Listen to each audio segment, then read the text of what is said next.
compartilhar com vocês hoje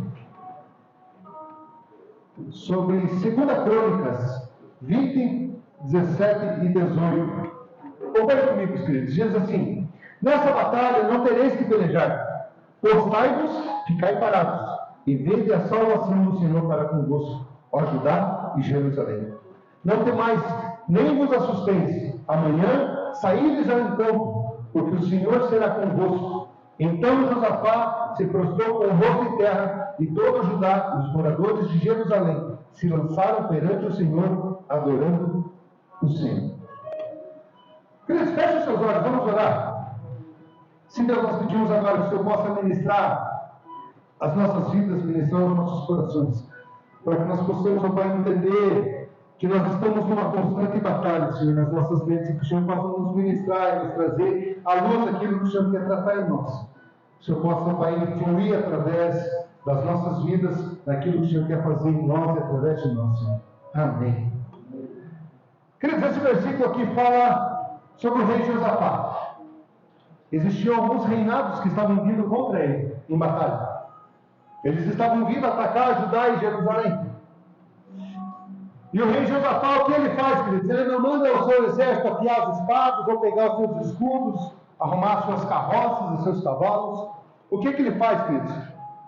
Ele prostra-se com o rosto em terra e ora ao Senhor. Adora. E a palavra do Senhor vem, queridos, e diz para ele: vocês não vão precisar lutar. Era Deus falando com eles. E essa é a essência dessa mensagem de hoje, queridos. Não se vence uma guerra no dia da luta, vence no tempo da preparação. Josafá não se preocupou com a guerra, ele se preocupou em adorar a Deus. Ele conhecia o Deus que pelejava por ele. E a palavra do Senhor vem a Josafá e diz assim: ei, não se preocupe, postai-vos. Olha ali o que diz no versículo 17. Versículo 17: nessa batalha não tereis que pelejar, postai-vos.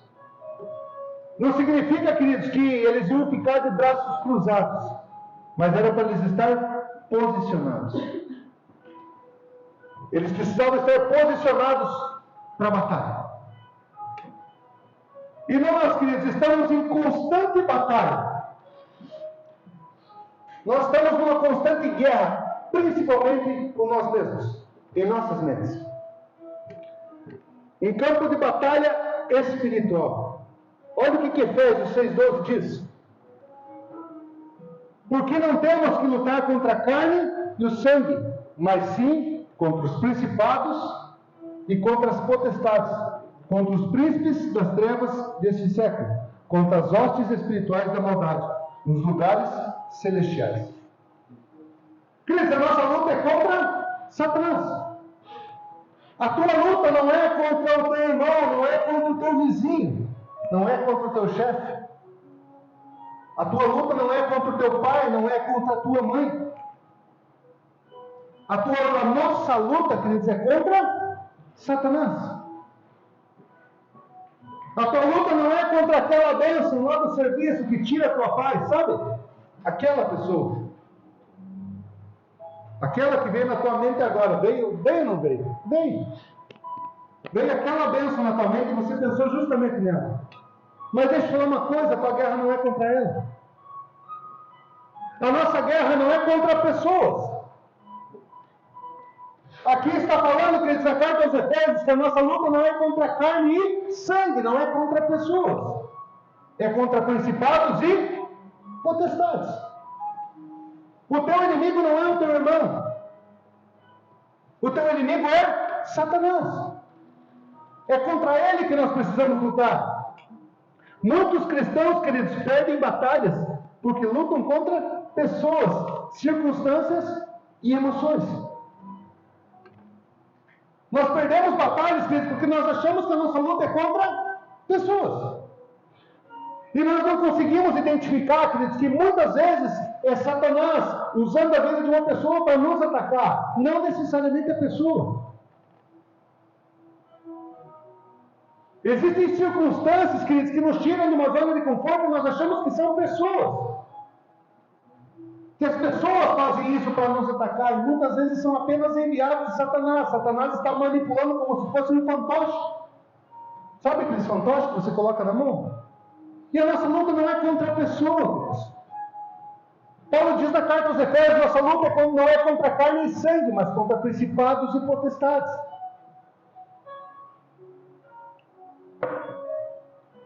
Olha o que 2 Coríntios 10, 4 e 5 diz.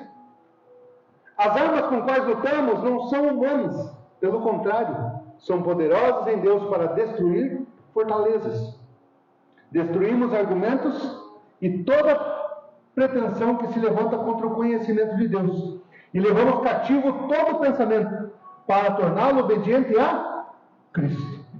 Paulo aqui, queridos, está usando uma linguagem militar. Ele está usando uma linguagem militar. Ele fala das armas humanas, que não são armas físicas. Não são espadas. Não são arcos, flechas. Mas sim são armas espirituais. E quais são essas armas espirituais com as quais nós devemos lutar, queridos? É a oração.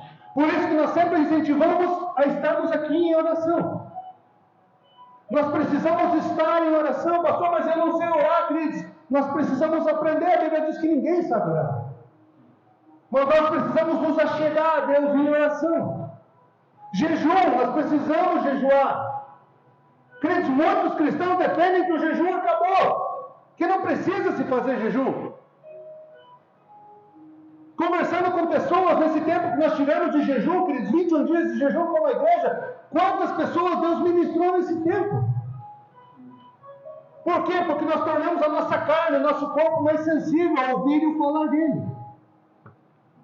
A comunhão, queridos, a comunhão é uma arma de guerra. Por isso que nós sempre batemos na tecla da xícara de café. Porque a comunhão é uma arma de guerra.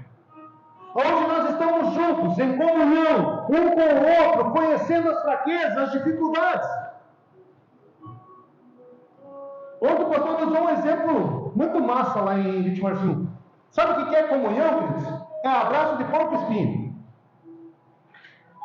É um abraço de porco-espinho. Você imagina só os porco-espinhos tentando se esquentar ali. Os espinhos pegando um no outro. É isso aí, queridos. Quanto mais próximo nós estamos um do outro, o espinho do irmão vai pegando em mim, nós vamos nos ajeitando e vamos nos endireitando. Mas nós vamos tendo comunhão.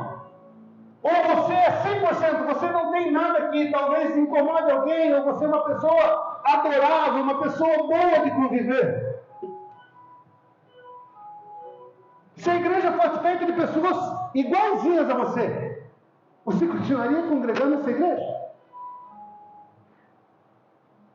E eu, se a igreja fosse feita de pessoas igual a eu estava para outra já.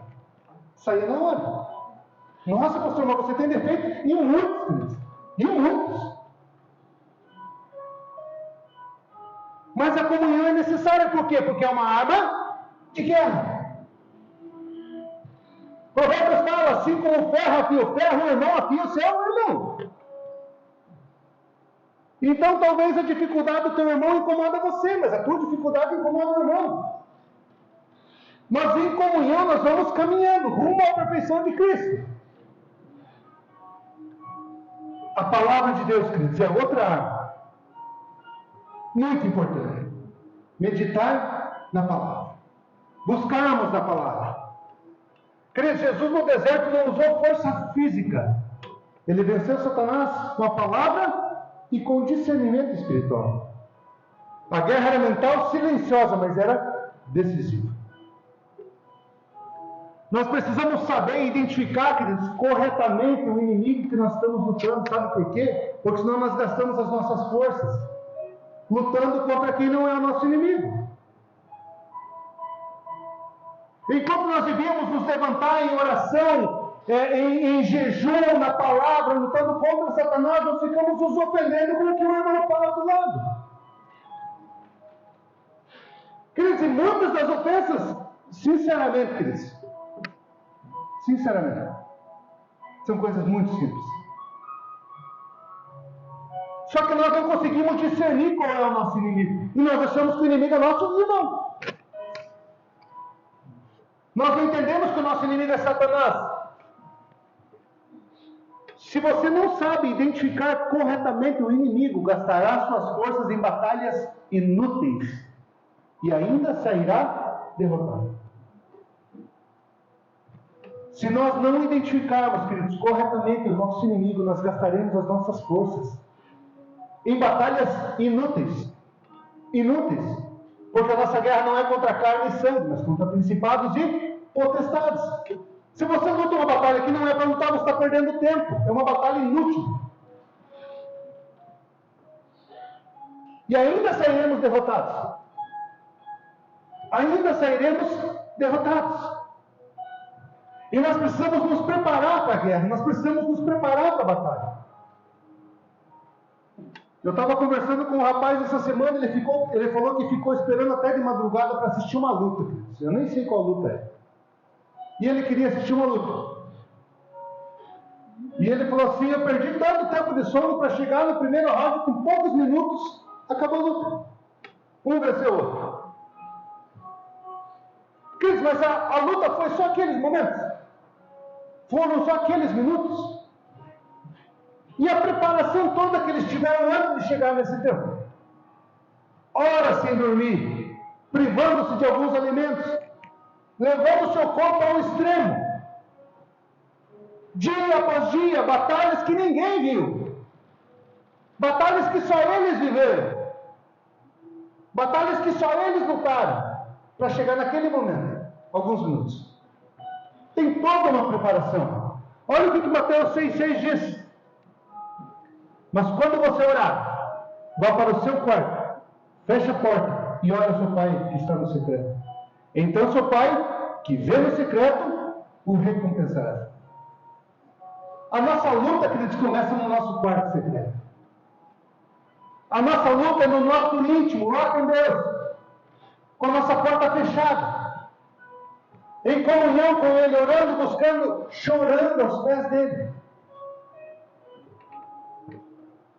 O quarto secreto, queridos, é o verdadeiro campo de batalha. O nosso quarto secreto é o verdadeiro campo de batalha. É ali que se decide quem vence e quem cai.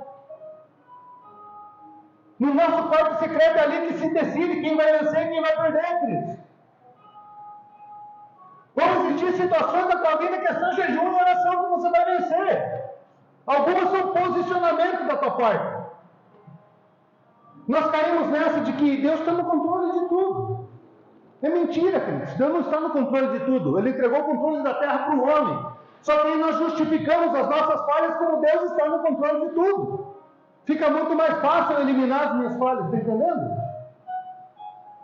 Deus, ele governa tudo, mas ele entregou o controle da terra para o homem.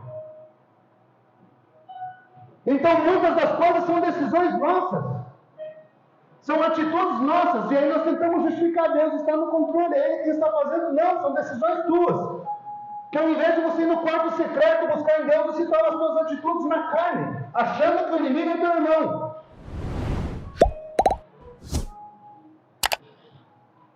O quarto secreto é o verdadeiro campo de batalha. É ali que se decide quem vence e quem cai.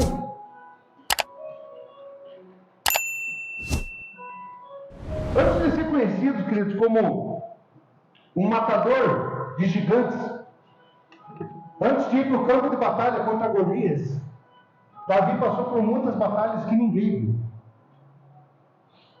Ninguém presenciou as batalhas com que Davi vivia. Ninguém presenciou Davi no campo matando um leão. Ninguém presenciou Davi no campo matando um urso.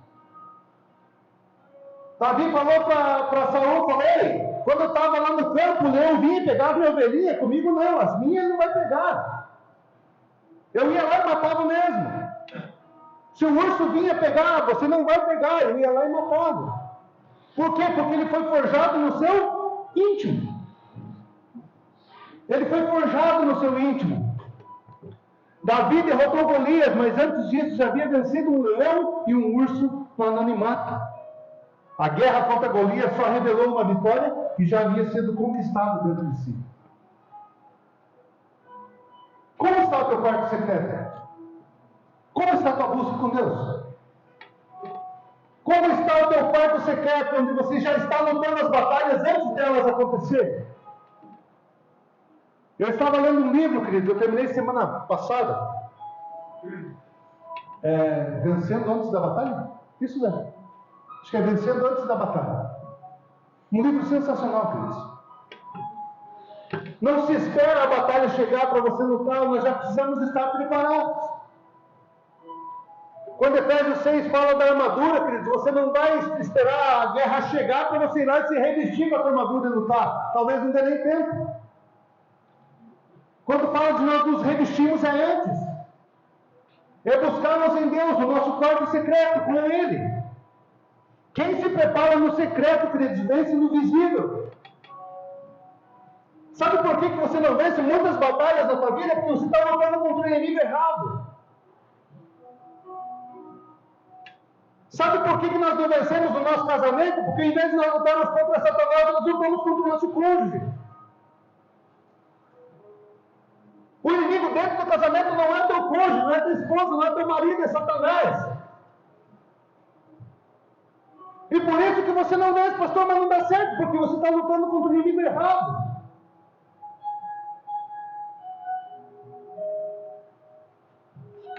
Está entendendo, queridos, qual é a importância, a necessidade de nós irmos para o nosso quarto secreto? Porque é lá que nós entendemos quais são as batalhas, nós lutamos contra o inimigo certo.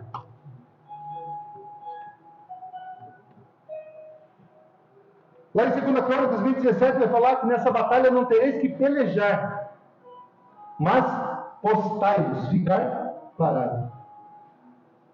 Postai-vos, queridos, significa se posicionar, é manter firmeza, confiança, santidade e vigilância. Está vendo como Deus falou para eles assim, viu? Fiquem sossegados. Vamos lá para dentro das tendas, façam um foguinho, vamos assar um carneirinho, deixem que eu vou lutar a batalha de vocês. E nós achamos que é assim com Deus. Deus, faz a tua parte. Vai lá, olha o meu problema, Deus, faz alguma coisa. O Senhor está no controle. Quando ele fala postai-vos, ele fala assim, viu? Tomem posição. Fiquem prontos. Mas vocês não vão precisar lutar, mas estejam prontos, posicionados, firmados. E é esse o posicionamento que nós precisamos ter, queridos. É orar e estarmos posicionados, Senhor, o que precisa eu fazer? Até melhor para você dizer, não, pode deixar que eu faço. Você já está pronto, estou vendo que você está pronto. Manga arregaçada e tudo, só esperando. Tipo briga de pé pançudo, queridos. No meu tempo era assim. Sabe aquela pesadinha, se juntava lá tudo, vai brigar já, arregaçava as manguinhas, aí você ficava esperando ali. Aí vinha um e colocava a mão, quem cuspia primeiro é mais jovem. Mas estavam posicionados. Se era amigo, então, eles já estavam juntos. Posicionado. Muitas vezes nem brigava, era só fogo de paz, só aquele griteiro, só. Mas estavam posicionados. Muitos crentes, queridos, só querem a mão de Deus, mas não assumem uma postura que atrai sua ação. Nós só ficamos naquela, Senhor, faz alguma coisa, Senhor. Nós esperamos que chegar ao limite, ao extremo, para nós buscarmos a Deus e ainda dizemos assim, o Senhor tem que fazer alguma coisa. O Senhor tem que entrar com a provisão, o Senhor tem que vir com a provisão sobre a minha vida, sobre a minha família, sobre as minhas finanças.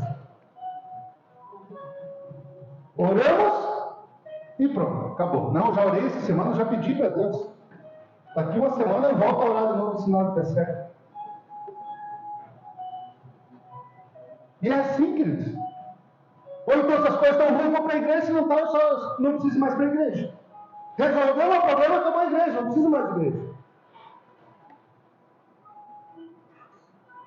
E aí Deus está olhando dizendo assim, mas em vez de você estar preparado, você só vem aqui, faz o fogo e sai correndo.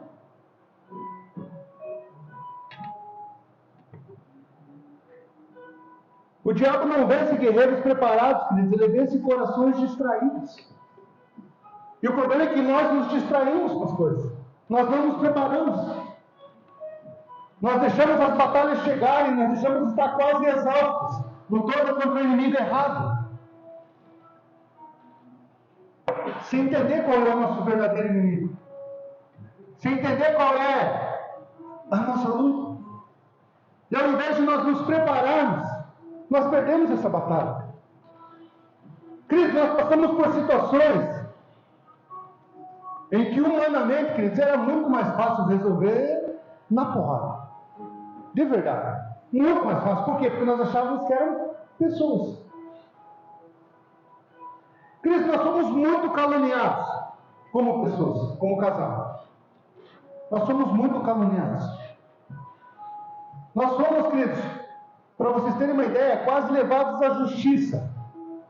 Quase levados à justiça. Sabe por quê? Porque nós fizemos um grupo familiar dentro da nossa casa. Nós abrimos as portas da nossa casa para fazer um grupo familiar. E pessoas se levantaram contra nós a ponto de fazer uma reunião e nos querer levar à justiça. Qual é a nossa luta? Aquelas pessoas? Não, queridos. Por mais que no começo nós achávamos, é eles, mas são eles. Nós chegávamos chorando para o pastor e dizia, pastor, mas olha o que eles estão fazendo. Ele olhava e dizia para nós, não são eles. Vamos orar. Pastor, mas eu queria que você falasse para mim, vai lá dar uma porrada nele. O que o pastor vem? Vai orar. Até que nós entendemos, queridos, que a nossa guerra não são pessoas. Nós oramos. Começamos a colocar em oração, buscar em Deus. E a verdade apareceu, queridos. Saímos vencedor. Não, misericórdia da vida deles. Só que quando nós não entendemos qual é o nosso inimigo, nós ficamos distraídos lutando outras guerras. Quando nós não entendemos quais são as circunstâncias que estão nos levando a guerrear, queridos, nós achamos que são pessoas. Deixa eu falar uma coisa para você, chega na sua casa e começa a olhar aquela guerra que você está achando que já está perdida com outros olhos. Puxa, mas realmente o problema não é o meu marido. Eu estava até hoje achando que era ele, mas olha o que Satanás está usando. Coisas pequenas. Queridos, não são coisas grandes, são coisas pequenas. E aí o inimigo fica lançando um contra o outro. Começa a olhar as coisas com uma forma diferente, olhando assim, mas qual é o meu inimigo nisso aqui? Qual é o meu inimigo nisso? Às vezes nós achamos que o inimigo é a nossa esposa, queridos. Porque eu vou falar uma coisa, tem dias que mulher amanhece com o pé esquerdo. Eu não sei se é só lá em casa. Mas assim, se eu levanto um dia não muito legal, queridos, dia que eu levanto não muito legal, tá tudo certo. A Dara tá legal, as meninas estão legal, tá tudo certo. O dia que as meninas não levantam legal, elas não estão legal. Tá tudo certo, a gente tá de boa. O dia que a Dara não amanhece legal, nós não estamos legal. As meninas não estão legal, nem as cadelinhas não estão legal. Eu não sei se é só lá em casa, mas é incrível, querido. Só que eu posso olhar e dizer isso. A minha inimiga adora. Ela é minha inimiga. Hoje ela está azeda. Querido, e vai ter disso. Eu tenho 4 mulheres. Imagina quando chega o dia das 4. Só que nós podemos achar que o nosso inimigo é a nossa esposa. Ou o nosso marido.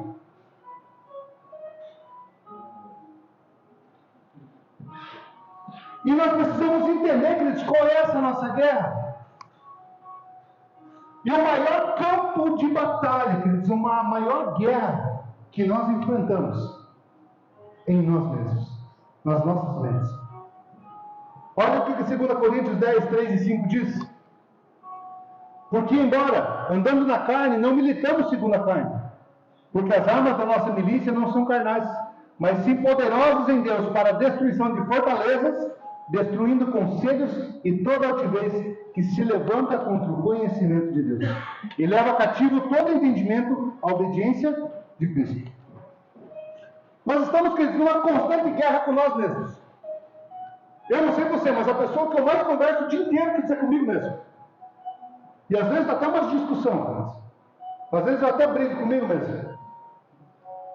Porque a nossa mente é muito acelerada. é muito pensamento, é muita coisa, e nós brigamos com nós mesmos. Sabe qual que é a pessoa que eu vou ficar chocado de ver lá no céu? Eu não sei você, mas eu a pessoa que eu vou ver lá no céu, eu vou ficar chocado de dizer, você está aqui? É eu mesmo. Eu vou olhar para mim lá no céu e vou dizer, cara, você está aqui. Sabe por quê, queridos? Porque a nossa mente está sempre em constante atividade. Sempre. E nós precisamos batalhar contra nós mesmos.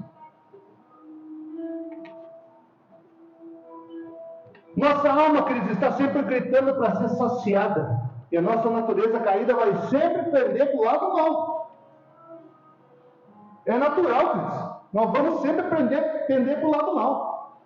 Paulo já falava assim: o bem que eu quero fazer eu não consigo, mas o mal que eu não quero, quando eu vi, já fiz. Paulo falava assim, queridos: eu tento fazer o bem e não consigo, mas quando eu vejo, eu já fiz o mal. Porque a nossa tendência, a nossa natureza caída leva para o mal. Quem que ensina, queridos, uma criança de 1 ano a bater, a ser egoísta? Ninguém. Mas vai tirar o brinquedo de uma criança de 1 ano e pouquinho. Ela já vem querer brigar, já vem querer bater, e é dela, é tudo dela. Quem que ensinou? O ser humano já nasce mal. E nós vamos perder a fazer o mal. E a nossa mente caída sempre vai estar tentando nos levar para cair. E aqui em Romanos, queridos, Paulo está falando, bem que eu não, Paulo fala até para os romanos, o bem que eu quero eu não faço, mas o mal que eu não quero, esse eu faço. O próprio Paulo falando isso, queridos. E aqui ele está falando sobre 2 Coríntios fala no versículo aqui, ó. Porque as armas da nossa milícia não são carnais, mas sim poderosas em Deus para a destruição das fortalezas. Quais são essas fortalezas, queridos? O que são essas fortalezas? São estruturas mentais, mentiras, traumas, pensamentos fixos que tornam prisões invisíveis. E muitas vezes nós crescemos ouvindo mentiras que nos tornam, que criam em nós, queridos, fortalezas, prisões mentais. E quando eu estava preparando essa palavra, eu lembrei de algumas coisas que, queridos, eu não sei você, mas eu tinha muito medo. Muito medo. Eu não sei quantas vezes você ouviu na tua infância que tomar café com leite olhando para o sol que desentortava a boca. Nossa, eu tinha que tomar sempre escondido o café. Imagina eu sair no sol, desentortava a boca. Leite com manga matava. Sim, imagina só. Não, você comeu manga de Deus, não deve tomar leite, agora você vai morrer. A minha avó tinha muito disso. E pensa num cara que gosta de tomar leite com manga batida. Se ela disse isso, então eu pirava. E a minha avó ainda tinha uma assim, que se deixasse o chinelo virado para cima, o diabo ficava dando risada. Alguém já viu essa? Filho, corra desvirar porque o diabo está dando risada. Mas é verdade, queridos. Arrancava um dente, não passe na frente do espelho, porque se você olhar no espelho vai entrar arma dentro. Você não vai aguentar de dor. Ficava uma semana que escovando os dentes abaixados na frente do espelho para não entrar arma dentro. E quantos anos e quantas vezes a gente ouviu isso, queridos? E a gente dá risada, mas muitos ficam presos nisso. Isso cria prisões na nossa mente. Isso cria estruturas mentais em que nós ficamos presos nisso. É verdade, queridos. Depois de muito tempo que eu fui entender, eu falei, tá, mas eu tomo leite com manga batida. E é verdade isso. Mas eu tomo leite com manga batida, quer dizer, por que antes eu não podia comer manga e tomar leite? Porque eu tinha isso na minha mente. É errado. Eu pensava, o que vai acontecer? Eu olhar e tentar ver meu dente no espelho, você vai dar entrada de ar, queridos. E isso cria em nós, queridos, mentiras, prisões invisíveis. Dentro de nós mesmos. E nós ficamos presos, queridos, e existem pessoas, sei lá, com 60, 70, 80 anos presos em mentiras, em coisas que aconteceram lá atrás. Rótulos que foram colocados, e isso nos prende. Queridos, quando eu estava preparando essa palavra, me veio algo sobre o elefante. O elefante, queridos, ele é capaz de mover 9 toneladas. 2 vezes o seu peso. Ele consegue mover. Inclusive, em alguns locais na Índia, queridos, eles são usados para puxarem toras. E muitos morrem por fazer muita força. Mas eles conseguem carregar 2 vezes o seu peso. Mas muitos elefantes são presos por uma estaquinha presa 10 centímetros no chão com uma corrente. Porque eles são criados naquilo, com a sua pata amarrada. Que se eles mexerem com a pata, eles arrancam. Mas na mente deles, eles são presos. E eles vivem presos naquilo. Eles vivem presos em fortaleza que é na própria mente deles. Um ser que pode mover 2 vezes o seu peso não consegue arrancar uma estaca do chão. A prisão não está no físico dele, está na mente. E se você olhar talvez para você hoje, querido, você é preso em circunstâncias ou em mentiras que foram contadas sobre a sua vida. Talvez foram lançadas palavras sobre você e que você criou fortalezas dentro de você mesmo, onde você fica lá brigado achando isso é mentira. Porque você é igualzinho ao teu pai. Você vai crescer e vai morrer igualzinho ao teu pai. Você não muda igualzinho ao teu pai. E nós ficamos com aquilo na mente. Eu sou igual ao meu pai. Não vai dar certo. Queridos, e quantas vezes você ouviu na tua vida, você não vai dar certo? O teu casamento não vai dar certo. Você vai ter filhos que vai dar problema igualzinho você deu para mim. Você crê com aquilo. Os meus filhos hoje dão problema porque eu fiz lá atrás. Queridos, isso são fortalezas, são mentiras criadas em que você tomou posse disso. E você vive preso nisso. Em que nós vivemos presos nisso. A guerra espiritual, queridos, acontece na mente, onde o inimigo tenta construir fortalezas com mentiras, dúvidas, medos, culpas, pensamentos sujos e confusões. Pastor, eu queria tanto servir em alguma área da igreja, mas aquilo que eu fiz, pastor, eu não consigo, eu me sinto sujo, eu me sinto impuro, eu me sinto indigno. As situações que aconteceram na minha vida passada, pastor, me tornam indigno. Eu não sei quais foram as circunstâncias, o que levaram a isso, queridos. Mas isso não te torna indigno ou impuro de estar na presença de Deus e fazendo aquilo que Ele chamou você para fazer. Não sei quais foram os traumas, quais foram as culpas que você teve. Mas isso não tem o poder, queridos, de nos impedir de nós experimentarmos o que Deus tem para nós, porque isso são mentiras, fortalezas que foram criadas na nossa mente. Deus quer nos libertar dessas fortalezas. E isso exige disciplina mental, renovação da mente e obediência a Cristo. Nós precisamos batalhar, queridos, na nossa mente para vencer nós mesmos.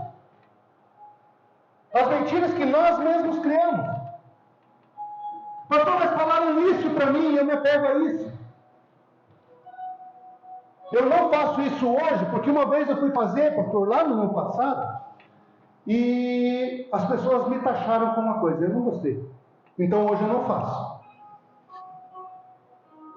Pastor, eu gostava de ficar lendo a Bíblia quase todo dia, mas daí me chamaram de fanático, pastor. Eu abandonei, porque eu não sou mais, eu não vou mais ficar. E aí as pessoas ficam criando mentiras na própria mente deles. Olha o que 1 Coríntios 2,16 diz. Porque quem conheceu a mente do Senhor para que possa instruí-lo? Mas nós temos a mente de Cristo. Nós temos a mente de Cristo. Após o pecado, queridos, de Adão, a nossa mente foi afetada. Egoísmo, orgulho, confusão, medos. Mas a salvação em Cristo, queridos, ela não muda apenas o nosso coração, queridos, mas ela começa um processo de renovação da nossa mente. Quando nós temos o nosso processo de conversão, queridos, nós estamos vivendo a nossa vida, dia após dia, seguindo o mundo, como o mundo está. Aceitamos a Jesus. Tivemos um encontro com Ele. Nós precisamos iniciar um processo de conversão. Onde nós vamos mudar a nossa forma de falar, onde nós vamos mudar talvez a nossa forma de se vestir. Só que não é somente o externo, a aparência, mas é também a nossa mente. Renovar a nossa mente. Renovar os nossos pensamentos, a nossa forma de viver. Por isso que nós não vivemos uma religião, mas sim uma vida voltada a Cristo. Nós vivemos o que Cristo tem para nós. A mente de Cristo, queridos, não é apenas saber teologia, mas pensar como Ele pensa, julgar como Ele julga e amar como Ele ama. Essa é a mente de Cristo, queridos. Nós temos a mente de Cristo. Porque quem conheceu a mente do Senhor para que possa instruí-lo? Mas nós temos a mente de Cristo. E isso nós precisamos forjar em nós, essa mente de Cristo. Ser como Ele é, servir como Ele serviu, amar como Ele ama. Se não estamos fortalecidos em Cristo, queridos, nossa mente se torna uma presa fácil para Satanás destruir. Se nós não formamos a mente de Cristo em nós, se nós não estamos em Cristo, queridos, a nossa mente é uma presa fácil para Satanás. É por isso que nós vemos muitas pessoas hoje tirando a própria vida, pessoas com depressão, pessoas com ansiedade. Por quê? Porque ao invés de nós estarmos em Cristo, nossa mente fica como um terreno, uma presa fácil para Satanás. Onde ele vai lançar mentiras, onde ele vai lançar dúvidas. Lembra lá quando Satanás foi tentar Eva, queridos? Satanás foi tentar Eva. Deus falou para eles, não comam do fruto. Aí Satanás foi tentar Eva. Primeira coisa, mas foi isso mesmo que Deus falou? Você tem certeza que foi isso? Será que você não entendeu errado? Primeiro ele lançou a dúvida. Lançou a dúvida na Eva. Será que foi isso mesmo? Tanto que a Eva falou, ele falou que não era para nós tocar e comer. Não, Deus falou que não era para comer, não falou nada de tocar. Ali ela já ficou em dúvida. Segunda coisa, a mentira. Não, Eva, pode comer, vocês não morrerão. Vocês não vão morrer. Primeiro lançou a dúvida. Será que é isso mesmo? Mas se for isso mesmo, não, vocês não vão morrer. Não se preocupe, pode comer, não vão morrer. Tem nada a ver isso aí que Deus falou, vocês não vão morrer. E por fim, queridos, veio a tentação. Ela viu que a árvore era boa. Satanás veio com a dúvida, veio com a mentira. E venceu ela na sua mente. Satanás não tocou na época. A luta foi 100% na mente, na dúvida, na mentira. A guerra foi 100% mental e espiritual. Cris, quantas vezes Satanás tem tentado lançar dúvidas na sua mente? Será que é mesmo? Será que foi para isso que Deus me chamou? Será que foi com essa pessoa que era para mim ter casado? Será que era para mim ter feito isso? Será que era para mim ter feito aquilo? E aí vem a mentira. Eu acho que não é mesmo. Eu acho que não é mesmo, porque falaram para mim que eu não ia dar certo mesmo, então hoje as coisas estão acontecendo. Está entendendo, queridos, como Satanás não precisa nem tocar em nós ou enviar pessoas apenas na nossa mente? Apenas nos nossos pensamentos. Olha o que Romanos 12:2 diz. Não vos conformeis com esse mundo, mas transformai-vos pela renovação da vossa mente, para que experimenteis qual seja a boa, agradável e perfeita vontade de Deus. Quando ele fala transformai-vos, quer dizer metamorfo, da metamorfose da borboleta, sabe? Metamorfo. Então ele está falando assim, ei, não tomem a forma que o mundo tem falado, aquilo que o mundo tem falado para vocês serem. Tá, mas as igrejas agora são inclusivas. Nós precisamos nos adaptar, porque nós precisamos ser uma igreja inclusiva. Paulo está falando assim, não tome a forma do mundo. Se o mundo está dizendo que nós não somos o mundo. Nós não vamos tomar a forma do mundo, aquilo que o mundo está dizendo. Transformai-vos, metamorfo, mudança de mente. Mude a forma de pensar, pensem diferente. Se o mundo diz que é normal, nós pensamos diferente. Não é normal.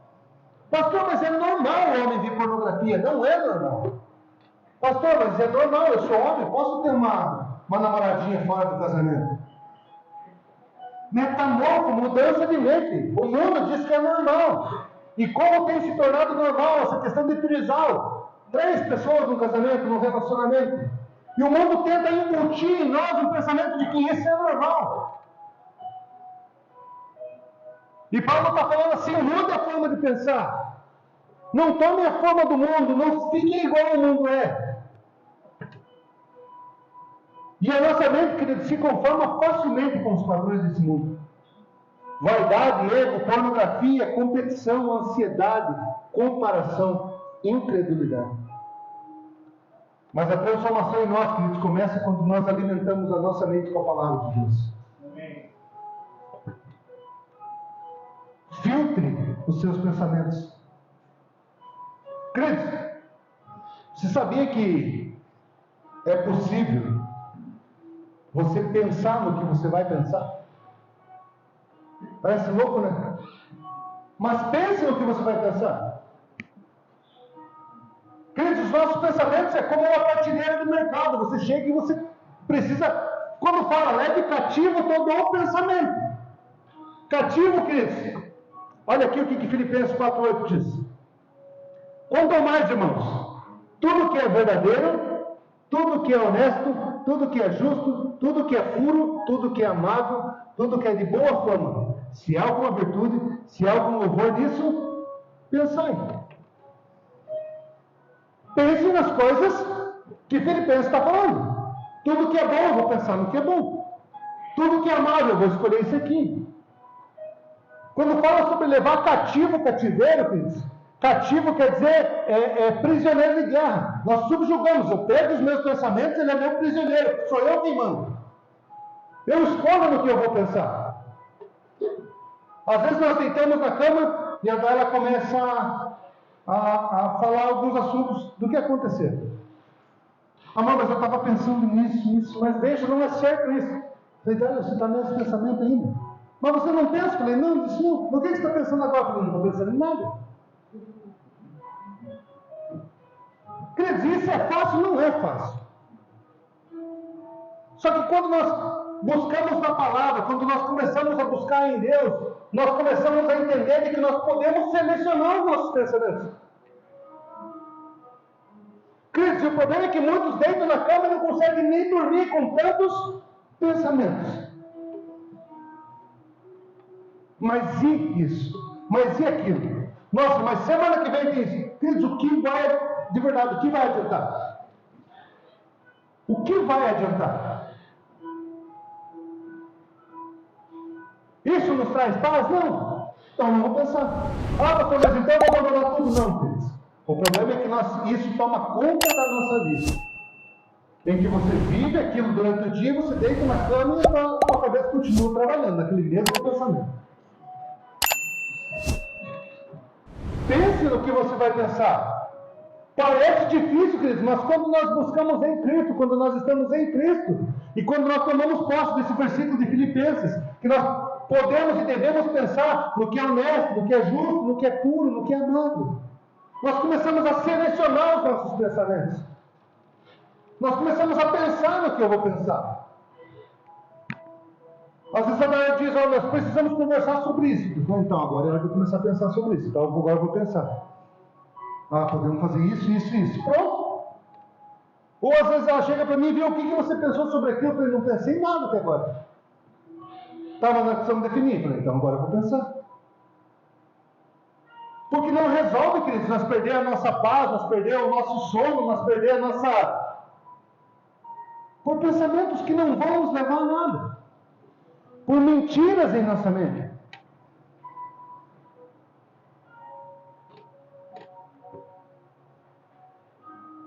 Identifique qual o pensamento. Você precisa perceber o que está se passando na sua mente. Medo, orgulho, mentira, luxúria, dúvida, ansiedade. O que tem passado na sua mente? Você precisa identificar aquilo que está se passando no seu pensamento. Pastor, eu tenho problema com ansiedade. Tenho muito problema com ansiedade. Pastor, eu tenho muito medo. Muito medo. Segundo passo, confronte com a palavra. Qual é o pensamento que está em você? Você identificou? Confronta com a palavra. Pergunta, isso está de acordo com Cristo, com o Evangelho? É isso que a palavra diz? E o terceiro, submeta à vontade de Deus. Declara o que Deus diz sobre isso. Ore, confesse. Substitua a mentira pela verdade. Identifica o pensamento. Identifica aquilo que tem te incomodado, aquilo que tem tirado a sua paz. Confronta com a palavra. O que a palavra diz? Queridos, a palavra é o nosso manual. O que a palavra diz? Terceiro, submeta à vontade de Deus. Quer ver alguns exemplos, queridos? Pensamento natural. Ninguém me ama. Pastor, ninguém me ama. Ninguém me ama, não sou amada, ninguém me ama na igreja, ninguém me ama em casa, eu sou excluído, eu sou patinho feio, ninguém me ama. O que a mente de Cristo, o que a palavra diz? Jeremias 31:3, fui amado por Deus com amor eterno. Você não é amado? Mentira! Ele te amou com amor eterno. Um pensamento natural, eu sou um fracassado. Talvez falaram isso para você, você é um fracassado, ou você pensa, eu sou um fracassado. Filipenses 4:13, tudo posso naquele que me fortalece. Não tem mais jeito, pastor, não tem mais jeito. Lucas 1:37, para Deus nada é impossível. Pastor, eu vou me vingar. Fizeram isso para mim, eu vou me vingar. Romanos 12:19, a vingança pertence ao Senhor. Queridos, nós precisamos entender quais são as mentiras da nossa mente e confrontar com a palavra. Para nós lutarmos essa batalha, nós precisamos identificar o nosso inimigo e confrontarmos com a palavra. Para terminar, queridos, Provérbios 16:32. Melhor é o homem paciente do que o guerreiro. Mais vale controlar o seu espírito do que conquistar uma cidade. Queridos, a verdadeira batalha é interna. Quem domina a si mesmo é mais forte do que quem derrota os outros. Aqui em Provérbios está falando um homem paciente, melhor um homem paciente do que um guerreiro, mais vale controlar o seu espírito do que conquistar uma cidade. Pela dificuldade, quer dizer, dominar o nosso eu. Domínio próprio. Precisamos ter domínio próprio. Dominar nós mesmos. Queridos, deixa eu falar uma coisa. Se você não tem domínio próprio, você tem um demônio próprio.